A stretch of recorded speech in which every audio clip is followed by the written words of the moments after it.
1 കൊരിന്ത്യർ അധ്യായം 6. നിങ്ങളിൽ ഒരുത്തന് മറ്റൊരുത്തനോട് ഒരു കാര്യമുണ്ടെങ്കിൽ വിശുദ്ധന്മാരുടെ മുൻപാകെ അല്ല, അഭക്തന്മാരുടെ മുമ്പിൽ വ്യവഹാരത്തിനു പോകുവാൻ തുനിയുന്നുവോ?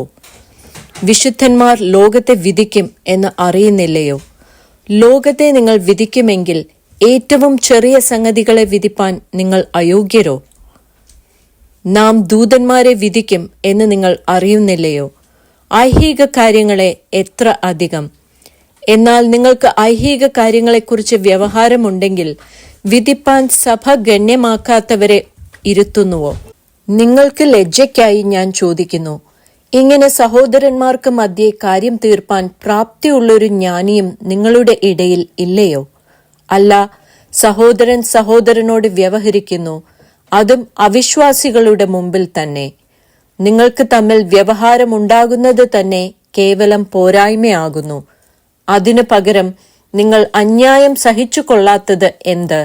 നഷ്ടം ഏറ്റുകൊള്ളാത്തത് എന്ത്?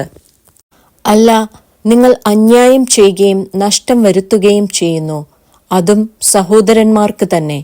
അന്യായം ചെയ്യുന്നവർ ദൈവരാജ്യം അവകാശമാക്കുകയില്ല എന്ന് അറിയുന്നില്ലയോ? നിങ്ങളെ തന്നെ വഞ്ചിക്കാതിരിപ്പിൻ.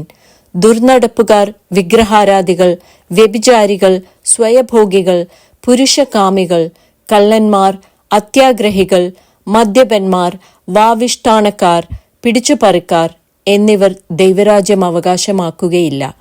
നിങ്ങളും ചിലർ ഈ വകക്കാരായിരുന്നു. എങ്കിലും നിങ്ങൾ കർത്താവായ യേശുക്രിസ്തുവിന്റെ നാമത്തിലും നമ്മുടെ ദൈവത്തിന്റെ ആത്മാവിനാലും നിങ്ങളെ തന്നെ കഴുകി ശുദ്ധീകരണവും നീതീകരണവും പ്രാപിച്ചിരിക്കുന്നു. സകലത്തിനും എനിക്ക് കർത്തവ്യം ഉണ്ട് എങ്കിലും സകലവും പ്രയോജനമുള്ളതല്ല. സകലത്തിനും എനിക്ക് കർത്തവ്യം ഉണ്ട് എങ്കിലും ഞാൻ യാതൊന്നിനും അധീനനാകയില്ല.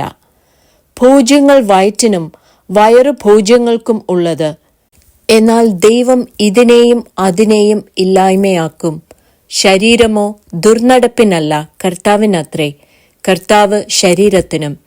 എന്നാൽ ദൈവം കർത്താവിനെ ഉയർപ്പിച്ചതുപോലെ നമ്മെയും തന്റെ ശക്തിയാൽ ഉയർപ്പിക്കും. നിങ്ങളുടെ ശരീരങ്ങൾ ക്രിസ്തുവിന്റെ അവയവങ്ങളാകുന്നു എന്ന് അറിയുന്നില്ലയോ? ക്രിസ്തുവിന്റെ അവയവങ്ങളെ ഞാൻ എടുത്ത് വേശ്യയുടെ അവയവങ്ങൾ ആക്കാമോ? ഒരു നാളും അരുത്.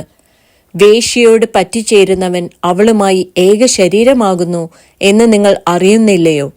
ഇരുവരും ഒരു ദേഹമായി തീരും എന്നുണ്ടല്ലോ. കർത്താവിനോട് പറ്റിച്ചേരുന്നവനോ അവനുമായി ഏകാത്മാവ് ആകുന്നു. ദുർനടപ്പ് വിട്ട് ഓടുവിൻ. മനുഷ്യൻ ചെയ്യുന്ന ഏത് പാപവും ശരീരത്തിനു പുറത്താകുന്നു. ദുർനടപ്പുകാരനോ സ്വന്തം ശരീരത്തിന് വിരോധമായി പാപം ചെയ്യുന്നു. ദൈവത്തിന്റെ ദാനമായി നിങ്ങളിലിരിക്കുന്ന പരിശുദ്ധാത്മാവിന്റെ മന്ദിരമാകുന്നു നിങ്ങളുടെ ശരീരം എന്നും നിങ്ങളെ വിലയ്ക്ക് വാങ്ങിയിരിക്കയാൽ നിങ്ങൾ താന്താങ്ങൾക്കുള്ളവരല്ല എന്നും അറിയുന്നില്ലയോ? ആകയാൽ നിങ്ങളുടെ ശരീരം കൊണ്ട് ദൈവത്തെ മഹത്വപ്പെടുത്തുവിൻ.